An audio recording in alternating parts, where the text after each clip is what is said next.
Shalom, selamat pagi Bapak Ibu Saudara yang dikasihi Tuhan. Senang sekali berkumpul kembali, kita dapat beribadah bersama-sama. Kita akan memuji Tuhan, kita akan meninggikan Dia melalui pujian, melalui penyembahan kita dan doa-doa yang akan kita panjatkan pada pagi hari ini.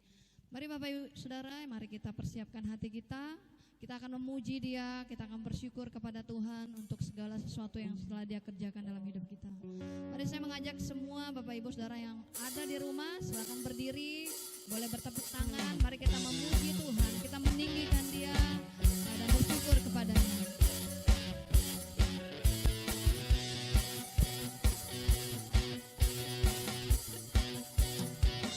Katakan, bersyukurlah.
Bersyukurlah kepada-Nya, bawalah pujian bagi-Nya, karena Dia Raja, oh Dia yang perkasa. Tuhanlah kekuatanku, mazmur dan keselamatanku, Dia penolongku yang beri hidupku. Kau yang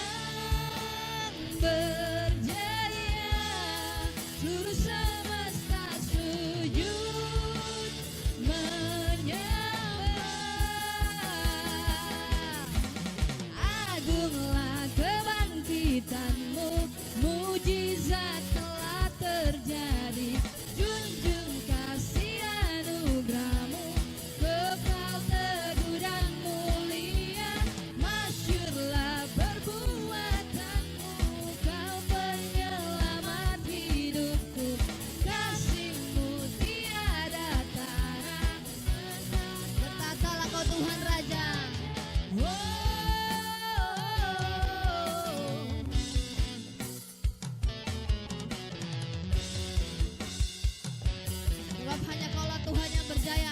kami dan kami mau katakan, Kau yang berjaya, seluruh semesta sujud menyembah.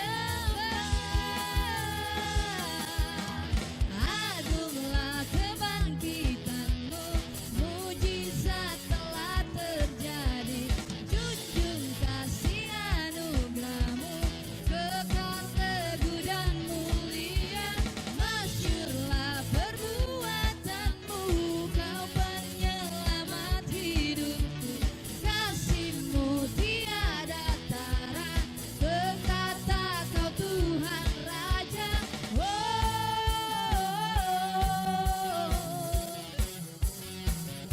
terima kasih Tuhan, Engkaulah Raja kami.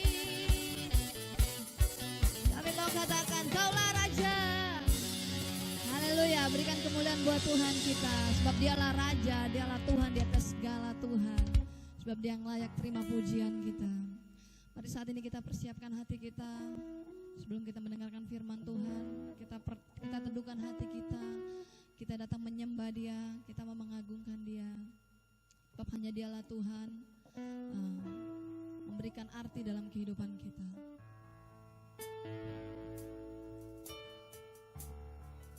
arti kehidupan kami Tuhan.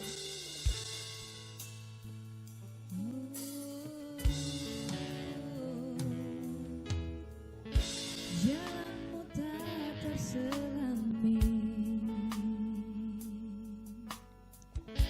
oleh setiap hati kami, namun satu hal ku percaya, ada rencana yang indah. Tiada terduga kasih-Mu, heran dan besar bagiku arti kehadiran-Mu selalu nyata di dalam hidupku.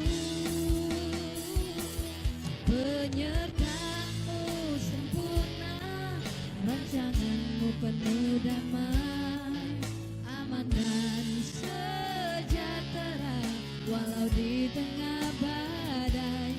Ingin ku selalu bersama, rasakan keindahan arti kehadiran-Mu Tuhan.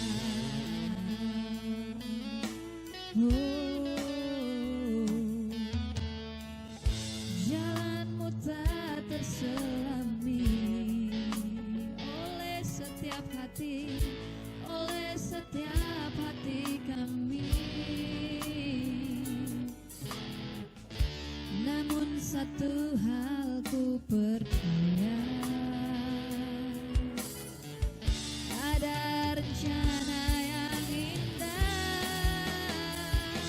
Penyertaan-Mu sempurna, rancangan-Mu penuh damai, aman dan sejahtera walau di tengah badai. Ingin ku selalu bersama, rasakan keindahan arti kehadiran-Mu Tuhan. Penyertaan-Mu sempurna, rancangan-Mu penuh damai, aman dan sejahtera walau di tengah badai. Ingin ku selalu bersama, rasakan keindahan arti kehadiran-Mu Tuhan. Arti kehadiran-Mu Tuhan. Kaulah Tuhan kami,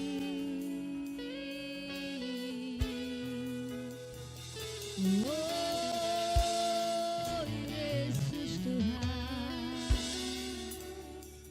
Kaulah Raja, Kau mulia Tuhan.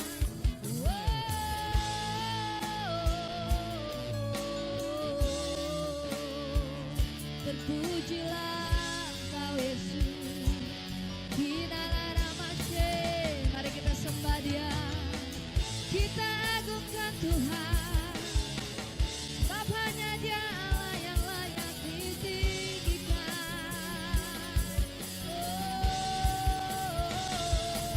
Oh, haleluya, haleluya. Yesus, Yesus Tuhan kami. Terima kasih Yesus.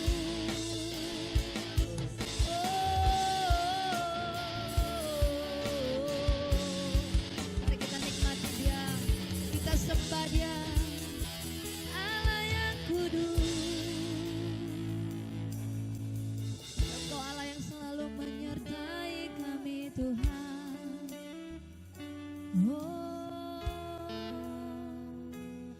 Penyertaan-Mu sempurna, rancangan-Mu penuh damai, aman dan sejahtera walau di tengah badai. Ingin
Selamat pagi semuanya. Pagi. Baik, ini mungkin Zoom-nya nggak kelihatan saya ya. Beberapa waktu yang lalu kita ada sebuah pertemuan dengan satuan tugas COVID dari RT di mana saya berada. Apa yang disebut satuan tugas ini bagian dari perpanjangan tangan kelurahan, Pemda dan sebagainya, di mana di kelurahan di mana saya tinggal ada Satgas. Lalu sementara kita ngobrol-ngobrol begitu, apa yang namanya teman-teman itu bercerita bagaimana pergumulan-pergumulan mereka melakukan apa yang disebut fogging di rumah-rumah warga di sekitar kompleks saya berada yang terpapar COVID, dan mereka mengalami sebuah suasana antara melakukan tanggung jawab yang berat karena bisa saja menular kepada mereka karena wabah yang begitu masif terjadi di lingkungan di mana kami berada. Waktu itu kami masuk Balikpapan Selatan dan dianggap zona merah. Ada hampir beberapa rumah itu terpapar COVID. Bapak Ibu, saudara-saudari, sementara kita berbicara seperti itu, ada yang berkata karena kondisi yang seperti ini kita menjadi dekat, tim Satgas menjadi akrab, warga juga saling perhatian, mengirim bantuan, menolong, memberikan ini dan sebagainya untuk yang terpapar cukup di rumah, dan kalau mereka perlu makanan dan sebagainya, teman-teman yang lain yang akan membagikannya, teman-teman yang lain akan mengirimkannya. Dan suasana itu sedemikian intimnya karena sudah terjadi sering komunikasi yang terbangun ketika ada warga yang harus dicariin ambulan, ada warga yang perlu dibeliin obat, ada warga yang tidak ada makanan di rumahnya dan sebagainya. Dalam rapat itu lurah hadir, dan ketika lurah hadir ada babinsa dan sebagainya. Kebetulan babinsanya itu dari Auri. Dan ketika babinsanya itu dari Auri, saya berkata saya punya kenalan tuh di Bomber, saya katakan begitu. Lalu saya sebutkan, wah itu Pak Dewa, katanya. Saya kaget juga, Dewa dianggap bapak-bapak sekarang sudah punya posisi, dan akhirnya waktu saya sampai iya saya sebutkan, dan bapak itu senang sekali, dan akhirnya utusan dari kelurahan itu menjadi lebih akrab lagi karena dia merasa ada orang yang dia kenal di dalam pembicaraan itu. Bapak Ibu, saudara-saudara, tema kita bulan ini tentang keakraban. Minggu ini kita membahas tentang keakraban yang menyegarkan, refreshing intimacy. Bapak Ibu, saudara-saudara yang saya kasihi, sebenarnya untuk membuat akrab itu perlu komunikasi. Beberapa minggu lalu kita sudah bahas tanda atau standar atau yang disebut level-level dari komunikasi itu ada, sehingga orang yang disebut bisa akrab itu dari cara dia bertanya kita tahu sebatas mana dia dan orang yang diajaknya komunikasi itu dekat atau tidak. Nah, doa adalah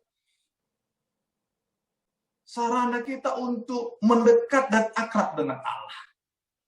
Kita sudah belajar tentang cara doa, beberapa doa, pola doa dan sebagainya selama sebulan ini. Hari ini kita akan belajar tentang silent prayer. Silent prayer ini akan membantu kita mengalami sebuah suasana, kondisi, dan bisa mengalami kedekatan dengan Tuhan yang luar biasa. Nah, doa dan keakraban dengan Tuhan itu bersifat timbal balik. Jadi kalau kita berdoa, selain kita bisa mengungkapkan isi hati kita, Tuhan juga akan menumbuhkan keakraban kita dengan Tuhan. Di samping itu, selain keakraban muncul, doa itu akan menjadi efektif. Saya akan ulang. Doa itu selain membawa kita menyampaikan pergumulan kita, kerinduan hati kita kepada Allah, ada sisi yang lain yang terjadi. Kita akan menjadi akrab dengan Tuhan, Dan doa yang kita panjatkan itu efektif.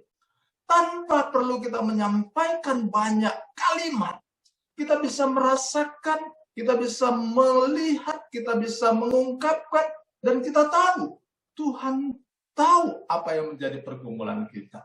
Itu terjadi karena sifatnya yang timbal balik, sifatnya membuat keakraban. Jadi kalau orang yang berdoa, dia akan mengalami apa yang disebut suasana timbal balik dalam dirinya. Dia akan semakin akrab dengan Allahnya. Ada seorang tokoh kekristenan di awal-awal abad 19 bernama John Hyde. Dia ini seorang pelayan di Punjab, India. Dia disebut Apostle of Prayer. Mengapa demikian, Bapak Ibu? Karena dia adalah penginjil yang tidak banyak ngomong, tetapi kalau dia berdoa, hadirat Tuhan bisa dirasakan di sekitarnya. Suatu hari, para pelayan misi dan hamba-hamba Tuhan di daerah sekitar India dan Pakistan, waktu itu India dan Pakistan masih bersatu, mengadakan pertemuan untuk membahas pelayanan di daerah India dan Pakistan, di Sialkot. Dan karena tempat itu bernama Sialkot, maka dikenal dengan istilah Sialkot konvensional di tahun 1905. Nah, Bapak Ibu saudara-saudari, yang namanya John Hyde ini sebulan sebelum acara itu sudah berdoa di tempat itu. Sehingga ketika hari ketiga apa yang disebut seminar itu diadakan, John Hyde diminta untuk naik ke panggung dan dia diminta untuk menyampaikan kebenaran firman Tuhan. John Hyde itu tidak berkata kalimat yang banyak. Dia ajak mereka berdoa dan semua hening, sepi. Tidak ada kalimat-kalimat yang keluar dari mulutnya. Hanya kalimat yang sangat sederhana. Oh, Heavenly Father. Kalau bahasa kita kurang lebih, ya Bapa Surgawi. Dia hanya mengucapkan 3 kata ini. Dan ketika dia mengucapkan 3 kata ini, karena dia begitu akrab dengan Allah, dia menarik napasnya. Sesudah mengucapkan kalimat itu yang sangat sederhana itu, Bapak Ibu tahu, seluruh hamba Tuhan yang hadir di situ bisa merasakan hadirat Tuhan. Hatinya tersentuh, yang berbuat dosa bertobat, yang suam-suam kuku mengalami perubahan itu, yang dalam ketakutan mendapat kekuatan baru. Hadirat Allah begitu nyata. John Hyde hanya berkata, oh Heavenly Father. Kalimat sederhana. Tetapi karena begitu akrabnya dia dengan Allah, dia tahu apa yang harus dia ucapkan di hadapan Allah. Dia tahu tidak perlu banyak kata-kata yang diucapkan di hadapan Allah. Dan dia tahu kapan dia harus berbicara dalam doanya, kapan dia harus diam dalam doanya, sehingga Tuhan yang intervensi.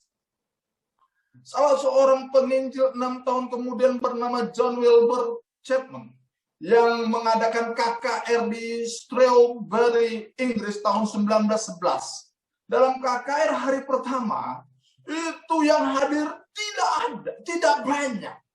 Bukan tidak ada, tidak banyak. Padahal iklan promosi sudah dilakukan di mana-mana untuk mengundang orang ikut dalam ibadah KKR itu. John Hyde kebetulan dari Amerika mau menuju India. Dan dalam perjalanan itu dia harus melewati yang namanya negeri Inggris, di mana KKR ini diadakan.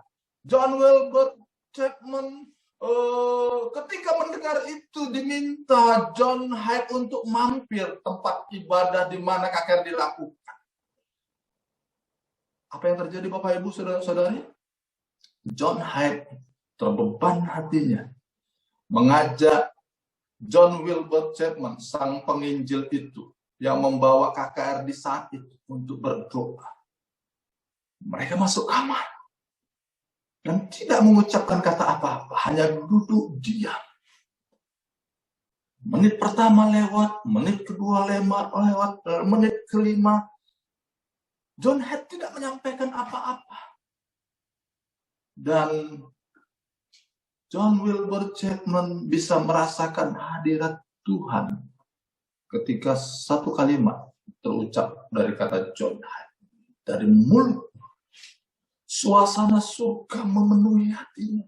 Dia mengalami kekuatan yang baru. Tahukah Bapak, Ibu, Saudara-saudari, KKR besok harinya dipenuhi jiwa-jiwa yang bertobat, jiwa-jiwa yang mencari Tuhan. Revival terjadi karena ada John Hyde yang berdoa karena mengenal Allahnya. Dia tidak mengucapkan banyak kalimat, tetapi kalimat yang sederhana dan begitu dalam, karena dia tahu siapa Allahnya, karena dia sering berkomunikasi dengan Allahnya dan memiliki keakraban dengan Allahnya. Doa dan keakraban dengan Tuhan bersifat timbal balik.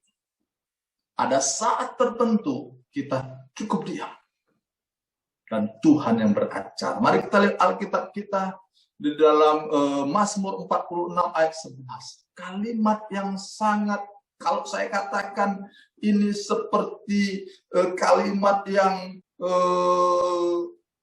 memotong apa yang diungkapkan oleh bangsa Israel dalam doa-doanya. Kalau kita baca Mazmur 46 ini dari awal sampai ayat 10, itu sebenarnya doa, mazmur, pengagungan bangsa Israel kepada Allah, mengeluk-elukkan Tuhannya, memuji Tuhannya. Banyak kalimat yang mereka ucapkan dan pengagungan kepada Allah. Pada saat ayat 11 keluar, Bapak, Ibu, Saudara-saudari, Tuhan bersabda dengan sederhana, dan ungkapan ini memotong dan meminta apa yang disebut bangsa Israel untuk silent, diam. Mazmur 46 ayat 11 berkata demikian. Diamlah dan ketahuilah bahwa akulah Allah, aku ditinggikan di antara bangsa-bangsa, ditinggikan di bumi. Kalau kita lihat kata diamlah, bahasa Ibraninya rapa, to let go, be quiet, diam. Dan ketika ayat ini dikeluarkan, Tuhan bukan tidak senang dengan pujian umat Allah. Tuhan bukan tidak senang dengan mazmur-mazmur yang diungkapkan dalam Mazmur 41 ayat 1 sampai 10. Tuhan bukan tidak mengerti apa yang mereka sampaikan, tetapi saat tertentu Tuhan rindu dalam komunikasi dengan dirinya. Kita tidak saja mengucapkan permohonan-permohonan kita, mengucapkan permintaan-permintaan kita, mengucapkan isi hati kita. Ada saat tertentu, sama seperti komunikasi dengan pihak lain, seperti suami istri. Ada saatnya sang suami yang berbicara, istri diam. Ada saatnya istri berbicara, suami mendengar. Itulah yang namanya komunikasi dua arah. Doa adalah komunikasi dua arah. Doa adalah saat di mana kita berseru kepada Tuhan, tetapi di saat tertentu Tuhan mau kita diam. Bapak Ibu, apa yang bisa kita pelajari dari Mazmur 46 ayat 11? Yang pertama, makna doa dari Mazmur 46 ayat 11 adalah waktu komunikasi dengan Tuhan secara dua arah. Yang kedua, waktu untuk meningkatkan keakraban dengan Tuhan. Dan yang terakhir, waktu untuk menyerahkan diri dalam iman kepada Allah. Apa sajakah itu poin-poinnya? Mari kita lihat yang pertama. Doa adalah waktu komunikasi dengan Tuhan secara dua arah. Yang sering sekali menjadi persoalan dalam hidup kekristenan, umat Allah berdoa seperti bangsa Israel dalam Mazmur 46. Dia ucapkan banyak kalimat, dia berbicara dengan maunya dan waktunya, dia lupa. Ada ayat 11 yang mengingatkan kepada kita, ada saatnya kita berkomunikasi dengan Tuhan untuk diam. Dan Tuhan yang berbicara. Mengapa itu harus kita ingat? Bahwa kalau doa hanya satu arah, akan membawa efek tidak terbangun pemahaman dan saling mengenal. Kalau kita ngobrol sama orang, dan orang itu ngomong terus, bicara terus, kita tidak tertarik dengan orang itu. Dan dia tidak mengenal kita, dan kita bosan dengan apa yang dia sampaikan. Dan kalau kita ucapkan doa itu hanya satu arah, seringkali menjadi timpang dan tidak sehat. Dan sifatnya hanya seolah-olah memberi perintah. Kita memberikan perintah saja kepada Tuhan. Tuhan, aku mau ini, tolong aku, kerjakan ini, kerjakan itu, dan sebagainya. Mungkin kita ucapkan dan kemas dengan cara yang berbeda. Tapi kata kuncinya kita memberi perintah kepada Allah. Dalam bulan ini kita sudah belajar bagaimana berdoa seharusnya. Bagaimana kita bisa mendengar suara Tuhan, berbicara dengan Tuhan melalui firman Tuhan. Bagaimana kita bisa melihat kedalaman Alkitab dan mendengarkan Tuhan berbicara kepada kita. Dengan konsep 4R, read, reflect, respond, rest. Hanya 12 menit dengan merenungkan 8 ayat yang ada, kita bisa menemukan kedekatan dengan Allah. Atau kita bisa melakukan silent prayer, silent and solitude, seperti yang pernah kita lakukan di awal-awal bulan yang lalu. Bapak, Ibu, saudara-saudari, doa itu sifatnya dua arah. Berdiam diri di saat doa akan membawa seorang makin terasah mendengar suara Tuhan. Bukan saja kita yang berbicara, bukan saja kita menyampaikan pergumulan kita, tetapi kita belajar mendengar apa yang Tuhan sampaikan. Mazmur 46 ayat 11 adalah pengingat kepada kita bahwa doa itu adalah bicara tentang dua arah. Membuat kita mengenal Tuhan dan terasah mendengar suara Tuhan.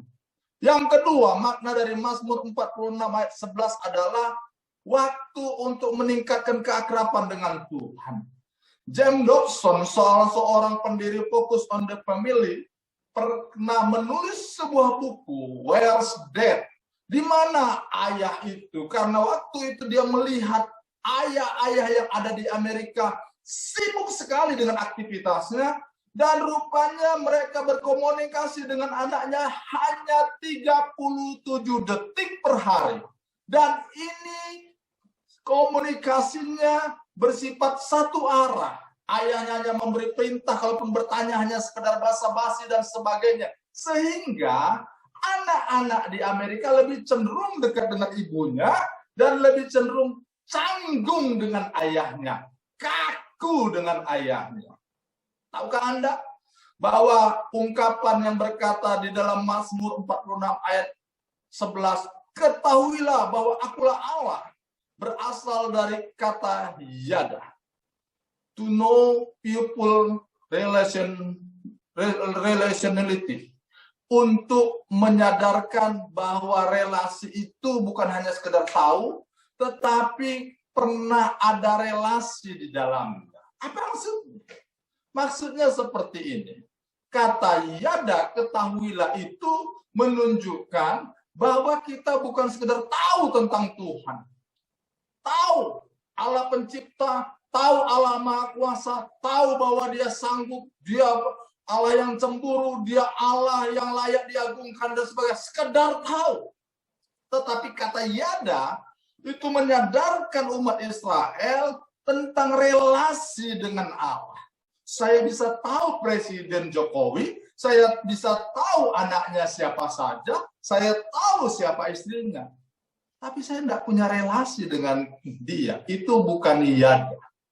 Saya tahu istri saya tahu kesukaannya, saya tahu dari gerak tubuhnya dia mau apa dan sebagainya, karena ada relasi. Itu yang namanya yada. Ketahuilah.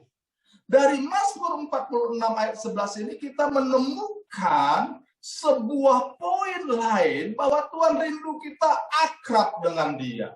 Kita menggantungkan diri kepada dia. kita benar-benar membangun relasi dengan Dia. Dengan kata lain, untuk bisa mengenal Allah dengan baik, bukan sekedar tahu, doa adalah sarananya. Ayub suatu hari berkata, aku mengenal Allah dari apa kata orang. Hari ini aku mengenal Allah yang sesungguhnya. Banyak sekali karena kita tidak membangun relasi dengan Allah, tidak membangun keintiman dengan Allah, kita cenderung hanya sekedar tahu siapa Allah. Kita hanya tahu sifat-sifat Allah. Tetapi dari Mazmur 46 ini, Allah menyadarkan kepada kita, saat kita berdoa, Allah rindu kita diam saat-saat tertentu. Bukan berarti bahwa kalau kita diam bahwa Allah akan berbicara selalu, bukan. Tetapi maksudnya kalau saat-saat tertentu, Allah rindu berkomunikasi dengan kita dan berbicara kepada kita, kita dalam posisi diam, mendengarkan Dia, karena itulah saatnya kita akan terbangun relasi dengan Dia. Poin yang ketiga, apa yang kita dapatkan dari apa yang disebut Mazmur 46 ayat 11, bahwa doa adalah waktu untuk menyerahkan diri dalam iman kepada Tuhan. Ini yang penting. Bapak, Ibu, saudara-saudari, doa itu sebenarnya punya dua dasar. Dasar kesadaran pertama, bahwa saya sebagai manusia tidak mampu. Manusia itu punya batas ketidakmampuan. Maka kita berdoa. Tetapi bukan di situ saja. Ketika kita berdoa, kita punya dua kesadaran yang kedua, yang ini yang paling penting, bahwa Allah yang kita sembah tidak terbatas. Allah yang kita sembah tanpa limit. Kita terbatas. Kita ada limitnya. Tapi Allah itu tidak terbatas. Ini kesadaran harus dibangun. Itulah sebabnya Mazmur 46 ayat 11 Tuhan bilang, diamlah dan ketahuilah aku Tuhan. Tuhan mengingatkan kepada kita, bagianmu sudah selesai, ini bagianku. Saat ini engkau hanya perlu diam dan aku yang akan mengerjakan hal-hal yang lain. Keluaran 14 ayat 14 kita bisa mengingat bagaimana Tuhan juga berkata hampir mirip. Diamlah dan Dia yang berperang menggantikan kita. Alasan orang tidak berdoa, Bapak Ibu, dia menganggap dirinya tidak perlu Tuhan. Kenapa banyak orang tak mau berdoa? Karena dia berpikir semuanya sudah aman, semuanya sudah oke-oke saja. Tidak ada yang perlu ditakutkan dan sebagainya. Dan doa itu hanya sekedar atau tidak dilakukan sama sekali. Karena dia merasa tidak perlu Tuhan. Dan Tuhan dianggap ban serep dalam banyak kehidupan manusia. Atau mungkin orang tidak berdoa karena dia merasa apa yang dia minta tidak dijawab-jawab Tuhan dan dia mengambil kesimpulan bahwa Tuhan tidak sanggup menyelesaikan masalah hidupnya. Nah, ini yang menarik. Yang pertama dikatakan tadi, dia tidak. Kenapa orang tidak berdoa? Karena dia merasa tidak perlu Tuhan. Semua oke dalam hidupnya. Semua tidak ada masalah dalam dirinya. Tetapi ada pula yang kedua, penyebab orang tidak berdoa. Pada umumnya, dia merasa Tuhan tidak sanggup menyelesaikan masalahnya. Sehingga dia bersikap apatis. Dia bersifat skeptis, ragu-ragu kepada Tuhan. Dan dia berpikir, untuk apa doa-doa dan sebagainya. Mazmur 46 ayat 11 menyadarkan kepada kita, akulah Tuhan. Aku ditinggikan di antara bangsa-bangsa. Tuhan mau menyadarkan umatnya bahwa dia adalah Allah yang sanggup dan punya kontrol menyelesaikan semuanya. Dan dia minta kepada umatnya, diam. Saatnya aku yang beracara. Saatnya aku yang melakukan tindakan-tindakan. Dan apa yang kulakukan tidak perlu umatnya mengetahui apa dan bagaimana. Karena dia adalah Allah yang tidak terbatas. Seringkali kita masuk dalam jebakan meragukan kebesaran Tuhan karena kita berpikir harusnya begini dong Tuhan. Ketika kita lihat realitanya tidak seperti yang kita doakan dan yang seperti yang kita minta, Tuhan tidak kerjakan. Kita berpikir Tuhan sudah salah. Bapak, Ibu, saudara-saudari, ketika kita berdoa, Mazmur 46 ayat 11 menyadarkan kepada kita untuk menyerahkan diri dalam iman kepada Allah. Mazmur 46 ayat 11 mengandung dua makna. Perintah agar umat Allah berserah dan mempercayai Tuhan. Seringkali kita lupa, kalau kita berdoa, biarkan Tuhan yang menyelesaikan fungsinya. Biarkan Tuhan yang melakukan apa yang harus dilakukan dengan cara Dia. Karena apapun yang Dia kerjakan, pasti terbaik untuk kita. Walaupun kadangkala tidak seperti yang kita inginkan. Walaupun kadangkala tidak seperti yang kita mau. Kesimpulan yang bisa kita katakan, Bapak, Ibu, saudara-saudari, inti doa kemampuan untuk menggabungkan sikap berserah kepada Allah dan beriman kepada Allah. Bapak, Ibu, kalau kita memahami inti doa, kita akan melihat bahwa itu gabungan antara berserah kepada Allah dan beriman kepada Allah. Kita masih ingat dalam apa yang saya sebutkan tadi, Keluaran 14 ayat 14, Tuhan akan berperang untuk kamu dan kamu akan diam saja. Itu adalah kondisi ketika bangsa Israel menyeberang dari laut Tebrau, di mana Raja Mesir mengejar mereka, dan bangsa Israel tidak tahu harus melakukan apa. Tuhan berperang menggantikan mereka. Kesimpulannya, yang pertama, relasi yang sehat dengan Tuhan membawa kebugaran rohani, memberi efek bahagia. Kalau kita rajin doa, makanya itu gereja kita sekarang doanya makin banyak, Bapak Ibu. Selain doa Jumat, kita juga ada doa Selasa, khusus untuk jemaat dan pergumulannya, khusus untuk keluarga jemaat dan pergumulannya. Jadi kalau ada keluarga jemaat punya pergumulan di mana saja, boleh diajak, dibagikan dalam Zoom itu untuk kita doakan. Nanti akan doakan secara khusus. Kalau Jumat ada doa siapatnya untuk kota dan bangsa dan sebagainya, Sabtu untuk pelayan mimbar, tetapi hari Selasa ini khusus pribadi kita, pribadi keluarga kita, orang-orang yang punya masalah diundang untuk ikut dalam acara doa kita. Dan banyak mujizat terjadi dalam acara itu.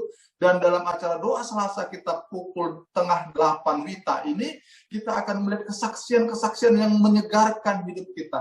Hari Selasa ini kita akan mendengar kesaksian bagaimana seorang ibu sedang sakit, terpapar COVID, diisolasi. Dua anaknya juga terpapar COVID. Yang satu berpisah rumah. Dan itu sebuah suasana yang tidak baik dalam kondisi seorang ibu. Kita tahu, seringkali ketika kita melihat anak kita sakit, sebagai orang tua yang sering keluar dari hati kita, Tuhan kalau boleh anakku sembuh, aku yang sakit. Biar penderitaannya aku yang tanggung. Ini seorang ibu. Anaknya sakit, dianya sakit. Itu suasana yang tidak baik. Nanti kita akan dengar hari Selasa ini bagaimana dia bisa kuat, menang, sembuh. Karena ada Tuhan yang menyertai dia. Saya undang kita semua untuk hadir dalam doa Selasa ini. Kita akan melihat sesuatu yang luar biasa. Bukan di luar negeri sana, bukan di kota sana, tetapi di kota kita, di sekitar kita, mujizat-mujizat Tuhan terjadi. Yang kedua, apa yang bisa kita pelajari dan disimpulkan, keakraban terbangun karena komunikasi doa. Untuk membangun dan mendekat dengan Allah dan mengenal Allah bukan sekedar tahu, kita harus belajar diam untuk mengenal Tuhan. Kata diam dalam ini kita kenal dengan istilah silent prayer, sarana doa dua arah. Bapak Ibu, untuk bisa melakukan silent prayer ini hal teknis yang bisa saya sampaikan, apa kita bisa bayangkan, dan saat kita bayangkan Yesus ada dan bertanya kepada kita, pertanyaan Yesus kurang lebih seperti ini, apa yang kamu kehendaki aku perbuat bagimu? Nah, kalau suasana itu sudah kita bangun dalam silent prayer, maka kita renungkan kalimat sederhana. Kita sebutkan atribut Allah, bisa saja sebagai Bapa kita, Gembala kita, Allah penyembuhku, Jehovah Jiriku, dan lain-lain. Lalu atribut Allah ini kita tambahi dengan kalimat apa yang kita butuhkan dalam doa kita. Berbicaralah Allahku, Allah penyembuhku, Yesus anak domba Allah, kasihanilah aku. Ditulis dalam kertas, kita ucapkan bukan sebagai mantra, tapi untuk membantu kita dekat sama Allah. Ucapkan dalam hati kalimat tersebut, boleh terdengar, boleh bergumam, sehingga kita mengalami sesuatu yang indah dan bisa merasakan Tuhan hadir. Dan ini terus-menerus kita praktekkan. Bapak Ibu, saya pernah mengalami situasi sampai saya tidak bisa berdoa lagi pada saat gedung ibadah kita hampir saja kita gagal bayar dan akan ditarik. Tinggal besok harus terkumpul uang sekian ratus juta. Dan waktu itu saya menerapkan apa yang disebut doa silent prayer ini. Saya hanya bisa terduduk berlutut di lantai.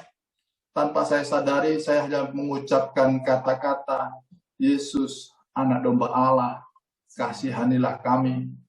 Yesus, anak domba Allah, kasihanilah kami. Berulang-ulang saya sampaikan, Bapak Ibu, sampai saya merasakan sesuatu yang begitu tertekannya. Dan tanpa saya sadari, air mata saya mengalir. Dan singkat ceritanya, apa yang saya doakan hanya kalimat itu. Yesus, anak Allah, kasihanilah kami. Itu sudah hampir jam 7 malam. Dan waktu itu berulang-ulang saya ucapkan, sampai satu titik, saya tidak tahu di jam keberapa, dalam doa itu, silent prayer itu, kalimat yang saya ucapkan berulang-ulang hanya Yesus, anak domba Allah, kasihanilah kami. Tidak ada kalimat yang lain yang saya ucapkan. Dan waktu itu saya lakukan, dan di hati saya seperti ada sebuah ungkapan yang membuat saya sadar. Sudah, diam, lihat handphone. Sudah, aku sudah jawab, lihat handphonemu. Saya bilang, tidak Tuhan, aku mau tetap berdoa. Bapak Ibu, itu terjadi seperti debat begitu. Saya suruh lihat handphone, saya bilang, tidak Tuhan. Aku mau doa. Aku nggak tahu lagi harus melakukan apa. Yesus, anak domba Allah, kasihanilah aku. Sampai saat tertentu saya merasakan ungkapan, lihat handphonemu. Dan waktu saya merendahkan hati dan melihat handphone saya, Bapak Ibu, rupanya teman-teman, beberapa jemaat dan teman-teman dari luar kota berkata, Bob, coba lihat rekeningmu, kami sudah transfer dana untuk besok. Itu sesuatu pengalaman yang membuat saya sadar bahwa Tuhan itu ada, Tuhan itu bersama dengan kita, Tuhan itu real, Tuhan itu adalah Tuhan yang mau akrab dengan kita. Dan sesudah persoalan saya itu selesai, anak saya bilang, turun dari tangga, beberapa hari kemudian dia bilang, Bapak ngapain sih? Berlutut seperti itu, seperti orang gila, kata anak saya. Saya baru sadar, wow, tanpa saya sadari bahwa doa yang kita panjatkan seringkali membuat kita nggak peduli dengan sekitar kita.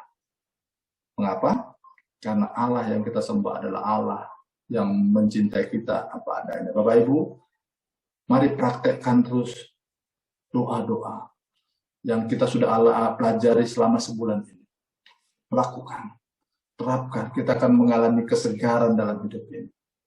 Setiap saya mengalami kelemahan, tekanan, persoalan hidup, saya menerapkan silent and solitude. Hanya 3 menit, 5 menit saya berdiam diri. Saya katakan, Tuhan, aku lelah. Tuhan, aku lelah. Berdiam diri dalam sebuah ruangan. Dan setiap saya mengucapkan itu, saya merasakan kekuatan yang baru yang dari Allah. Persoalan seberat apapun membuat saya mengenal Tuhan dan membuat saya bersuka cita. Karena saya melihat ada Allah yang pasti menolong saya dan siap membantu saya sebagai anak. Hal yang sama saya percaya. Kita punya pengalaman banyak. Tapi mari tetap bangun komunikasi dengan Allah. Relasi yang dekat dengan Allah. Mendekat, akrab dengan Tuhan. Komunikasi 2 arah. Minggu ini kita belajar tentang diam. Dan biarlah Tuhan yang menggantikan kita berperang. Diam. Dan biarlah kita menyaksikan kebesaran-kebesaran Tuhan. Dan kita bisa saksikan kasih Tuhan. Mari kita bersatu dalam doa, kita bangkit berdiri. Kita datang pada Tuhan. Kita berseru kepada Tuhan. Kita hampiri Dia. Katakan, Tuhan, aku mau bersekutu dengan Engkau. Kita percaya Dia maha sanggup. Maha tanpa limit. Sementara kita terbatas, kita datang pada Allah. Iblis menanamkan pikiran-pikiran yang membuat kita meragukan kebesaran Tuhan. Padahal Tuhan adalah pribadi yang luar biasa yang sanggup menolong kita dengan caranya, dengan polanya. Dan seringkali polanya tidak sama dengan cara dan oleh kita mau. Kita satukan hati kita. Bapa, hamba sudah selesai menyampaikan isi hatimu dalam Mazmur 46 ayat 11. Diam dan ketahuilah bahwa akulah Allah. Engkau Allah yang ditinggikan oleh bangsa-bangsa. Bahwa kami akrab dengan Engkau. Bahwa kami mendekat dengan Engkau. Bahwa kami mengalami apa yang disebut keintiman dengan Engkau. Engkau Allah yang menyegarkan kami. Bapa, hamba berdoa, biar jemaatmu ketika mereka mengalami tekanan, persoalan, pergumulan, mereka datang pada Tuhan. Mereka mendekatkan diri pada Tuhan. Berdoa kepadamu. Mengalami keintiman dengan Engkau. Mengalami pemulihan dengan Engkau. Mengalami kekuatan yang daripada Engkau. Mengalami hal-hal yang indah bersama Engkau, ya Allah. Urapanmu turun atas jemaatmu, berkatmu mengalir atas jemaatmu, pemulihanmu terjadi atas kami semua untuk mendekat kepada Tuhan. Di dalam nama Kristus Yesus, kami alaskan doa ini dan kami mengucap syukur untuk kebaikan Tuhan. Amin. Mari kita persiapkan persembahan kita akan mengakhiri ibadah kita pada pagi hari ini. Sesungguhnya Dialah Tuhan kita yang tidak pernah meninggalkan kita.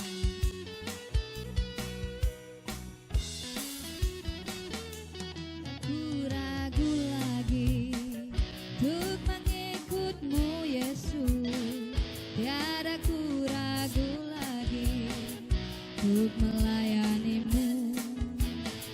Walau banyak rintangan dan badai pun menerjang, tiada ku ragu lagi untuk selamanya.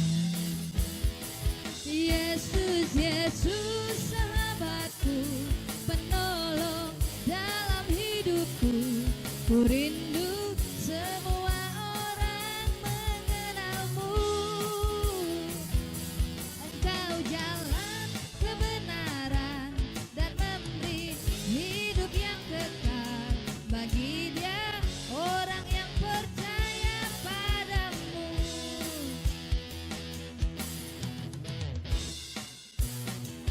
Tiada ku ragu lagi untuk mengikut-Mu Yesus, tiada ku ragu lagi untuk melayani-Mu.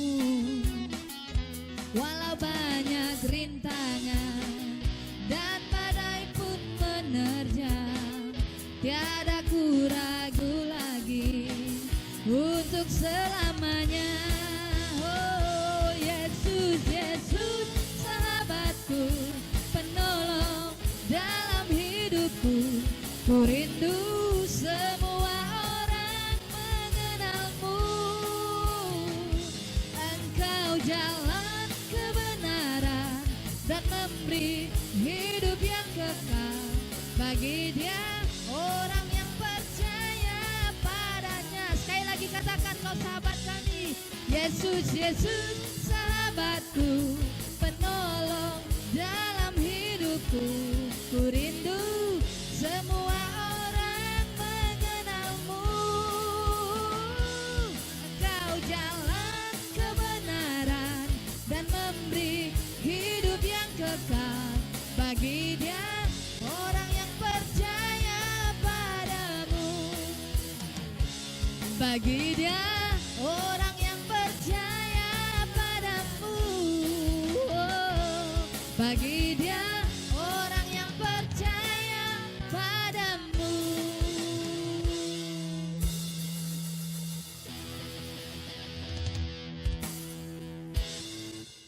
Kita datang pada Tuhan. Allah itu bagi kita tempat perlindungan dan kekuatan, sebagai penolong dalam kesesakan sangat terbukti. Sebab itu kita tidak akan takut sekalipun bumi berubah, sekalipun gunung-gunung guncang dalam lautan, sekalipun ribut dan berbuih airnya, sekalipun gunung-gunung goyah oleh geloranya. Kami bersyukur punya Allah yang menjadi tempat perlindungan kami. Kami bersyukur punya Allah yang ditinggikan di antara bangsa-bangsa.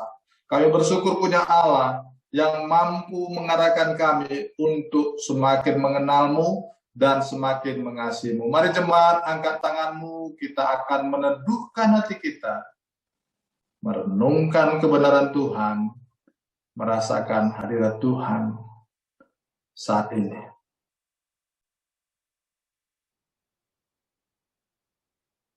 Kiranya Tuhan memberkatimu, kiranya Tuhan melimpahimu dengan segala berkat-Nya, kiranya Tuhan menaruhkan segala rencananya dalam dirimu dan membuat engkau berhasil dalam rencana Tuhan. Kemanapun engkau pergi, engkau menjadi berkat. Apapun yang engkau perbuat berhasil. Anak cucumu dilimpahi dengan kebaikan-kebaikan yang daripada Tuhan.